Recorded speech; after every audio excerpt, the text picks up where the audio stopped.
Hi everybody, welcome back to my YouTube channel. So today we're going to be talking about my favourite books that I've ever read. I have read 172 books, according to Goodreads, which is an app where you can track your books. You can see it at the top there. I've read 172 books, so I think I'm pretty qualified to say what some of the best books are that I've read. And obviously everyone's taste is completely different, so some people may completely disagree with everything that I'm saying right now, and that's fine. Everyone has different opinions.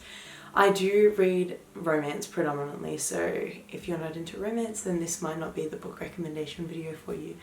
I am wanting to get into fantasy though. That is going to be a mission of mine, to get into fantasy books. I've read a few, I've dabbled here and there, but I just, not enough. I need to read some more fantasy. It's going to happen.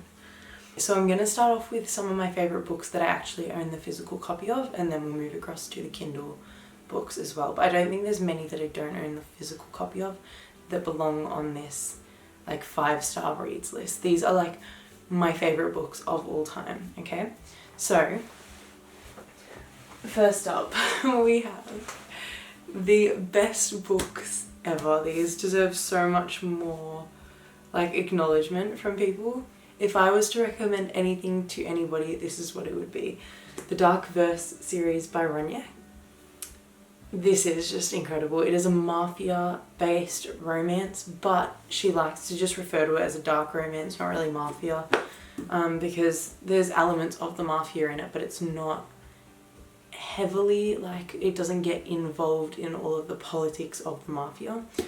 Anyway, it starts over here. So we've got the Predator, the Reaper, the Emperor, the Finisher, and then the Annihilator. So the first two books, the Predator and the Reaper, they are from Tristan and Marana's. They're Tristan and Marana's books. So this is the Predator, this is the Reaper. They're incredible. And then it moves across to Dante and Amara's books. Now, Dante and Tristan are like brothers, so it kind of follows like a family almost. The Finisher is Alpha and Zafar's book. And then the Annihilator, which is the Shadow Man and Lila's book. And you'll figure out how all these characters link throughout the series. Yeah, it's just incredible. The plot is just amazing. Like it has so many different plot lines going on at once, and then they all kind of come together, and we're waiting at the moment on the Syndicator, which is the final book that kind of brings everything together and like reveals everything. Like it tells you everything. I'm so excited. The Syndicator is going to be so good. But anyway, these are my favourite books in the entire world. If you're ever to read anything, this is what I'd recommend. If you're not into dark romance, then maybe not, because it is very, very dark. There is lots of themes such as like sexual assault, violence. Like I can't even begin to, let me read some of the themes it goes over. Human trafficking, sexual slavery, sexual assault, child abuse, skin trade, murder, arson, assassination, torture, rape, forced drug abuse, mentions of organ trade, mentions of suicide. Do not continue reading this book if any of those things is going to trigger anything inside of you. That's specifically the Annihilator, which is the last book of the series. This is definitely and by far the darkest book, so the rest of them, light work up to it, you know? That is my favourite series ever.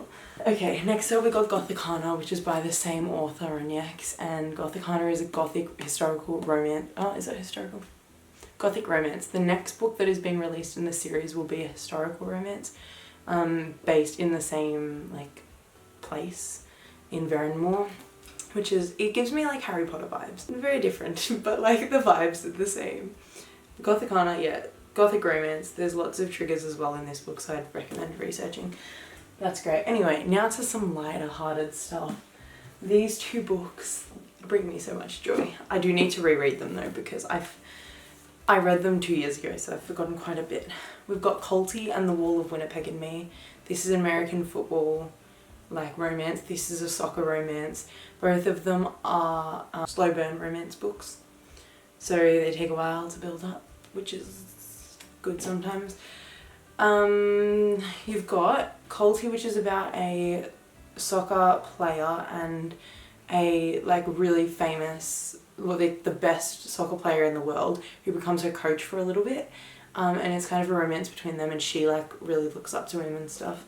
Then The Wall of Winnipeg and Me is a age gap romance, so be warned about that, but yeah, it's really good as well. Hello, this is me editing and realising that I did not acknowledge The Wall of Winnipeg and Me enough. It is such an amazing book. It's a slow burn, as with most Mariana Zapata books.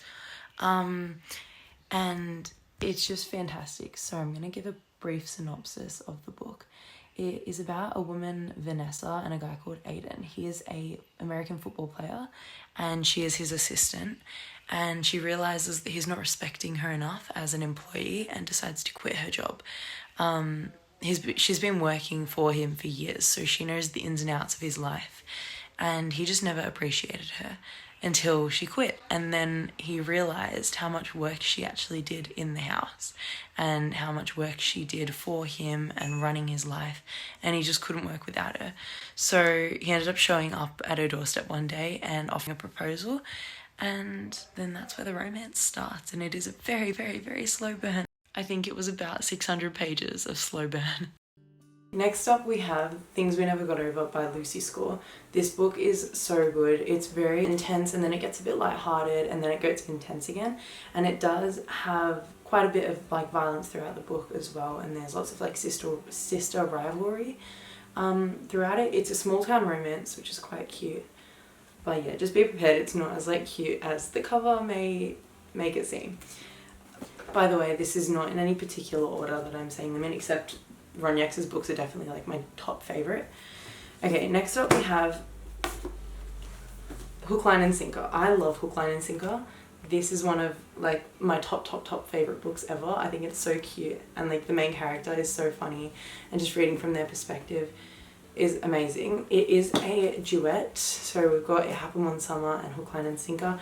It Happened One Summer is a good book, like really enjoyable, but Hook, Line and Sinker I think is my favourite. It follows Fox and Hannah, are their two names, and Hannah is sisters with the main character in It Happened One Summer.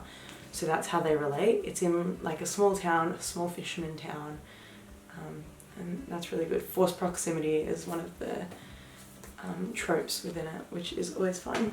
Next we have Seven Husbands of Evelyn Hugo. If you are anywhere in the book world, you will know what this book is. One of the most popular books. And it is basically about a woman called Evelyn Hugo, and she keeps to herself most of her life, but she does use men to get to the top. She uses these 7 husbands to rise to fame and become one of the biggest known actors in Hollywood.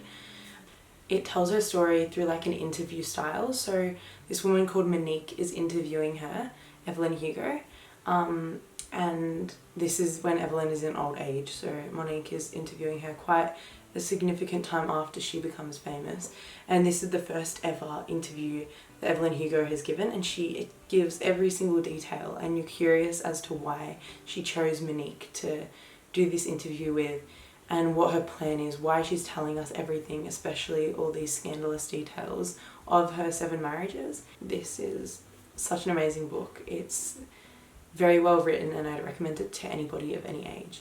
Then we have Stay With Me. This is my most recent read.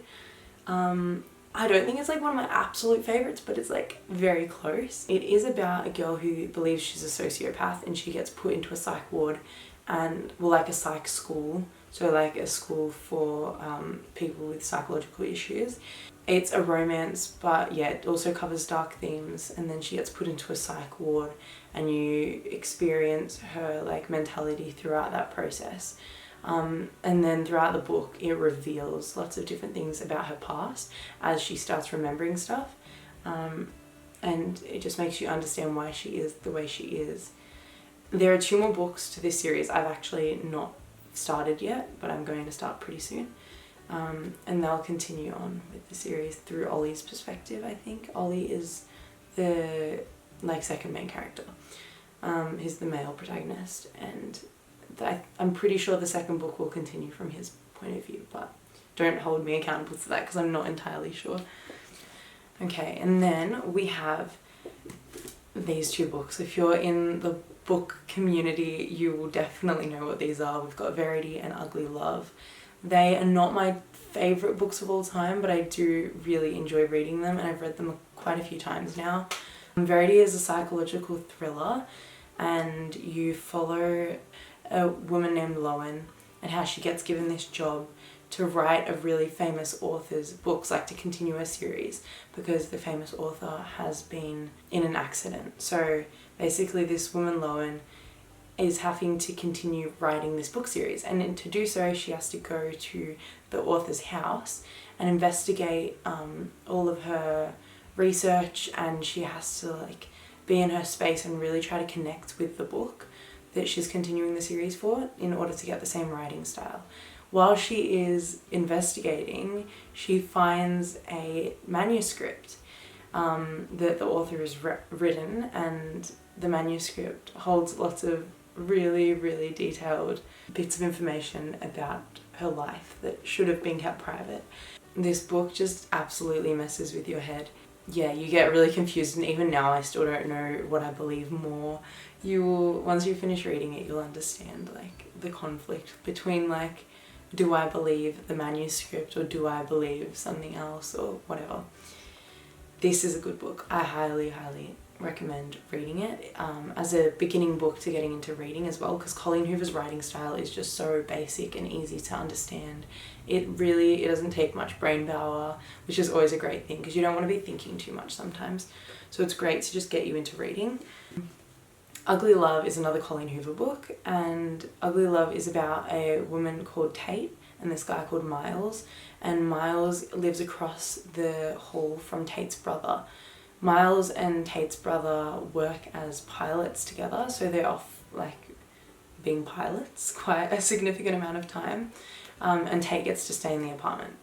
And it basically shows like their ups and downs and how they start to like each other and form a relationship, and then you find out about Miles' past and how that's affected the way he treats Tate, and everything comes to light. And this is just a really, really nice like book with a good message, and it's really enjoyable to read again because Colleen Hoover's writing style is just so easy to binge read. You can read this in a day, like easy. If you sit down, you can do it. Like they're good books. Okay, and finally for my physical books, we have the Shatter Me series.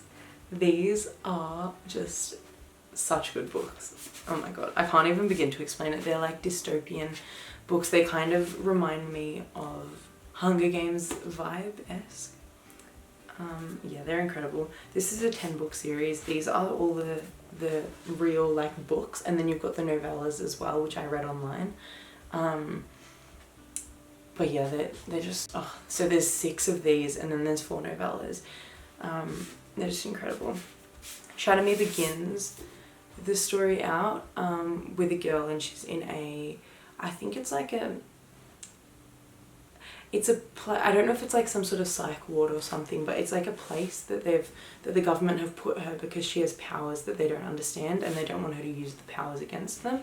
So they've put her there, and she ends up getting out and then figuring out what her powers can actually be used for and using them for good, and then it creates the rest of the story, which is then majority of it is a romance, but it does like take you through the war within their world and like how her powers can be utilized for good, and how she rises to power and all of that. So it is a very, very good series. I would highly recommend. I think that the Shatter Me series is one of those series that anyone can read, no matter, like, it is a YA kind of read, so it's for like young adults. It's not really super hard to read, and a lot of people believe that it kind of gets dragged on a bit too much, but I think that it's just such an easy read, and it's so fun to just sit and like get yourself into the world, immerse yourself into that world and learn about the characters, and it really is just a form of entertainment to take you away from the real world. So I would recommend it for anybody of any age. Just see how you go if you like it. It is, yeah, dystopian, a little bit fantasy-ish, romance-ish. Next up, we're going to look at the ones on my phone. What more other books I have missed out on. I don't think there'll be many. One of them is a book called Still Beating. This is also a very dark romance book. I really enjoyed this book. It comes as like a duet with this other book called Lotus, but Still Beating is my number one favourite. It touches lots of dark themes, so again, if sexual assault is something that you may be triggered by, I wouldn't recommend reading this. But it basically is about these two people being abducted, and they get put in this man's basement, and he abuses them and he holds them hostage there for months. I think it was like months. And they end up having to form like this relationship and this connection through their trauma, and it is very dark, but it's a really good book. And another one of my favourite books is a memoir by Jeanette McCurdy, who plays Sam in Sam and Cat, and she's in iCarly on Disney Channel.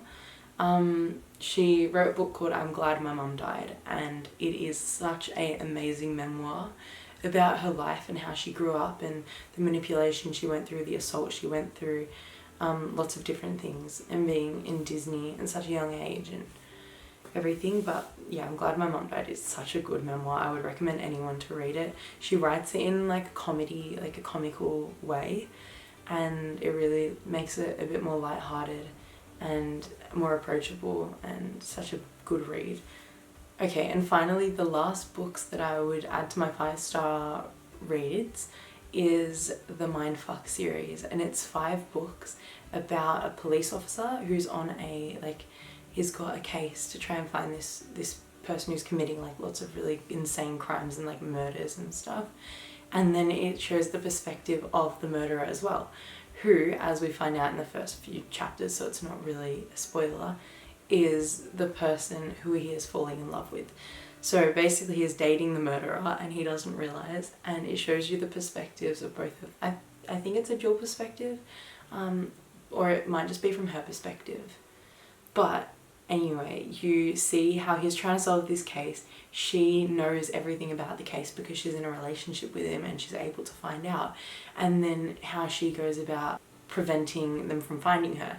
And it is really interesting as she continues committing the crimes. But you actually do like empathize with her because you understand where she's coming from. You see why she's committing the crimes and the murders. Like, you can understand a little bit like what she's doing because these people who she's killing did such horrible things to her, and that is something that you find out throughout the entire series. It slowly gets revealed to you what these people have done to her and why she is out to get them, and it's just insane, like seeing how she's just keeping it all behind his back and everything, and he's still trying to figure out the case. And yeah, very interesting series. I would recommend that to anyone as well. I think that it's very, again, like not super articulate or like written in a crazy way in the same way Seven Husbands of Evelyn Hugo is, but it's just an enjoyable read. Yeah, it's something that will get you thinking. Anyway, that's all for today. Thank you for joining me, and I hope you enjoyed this video.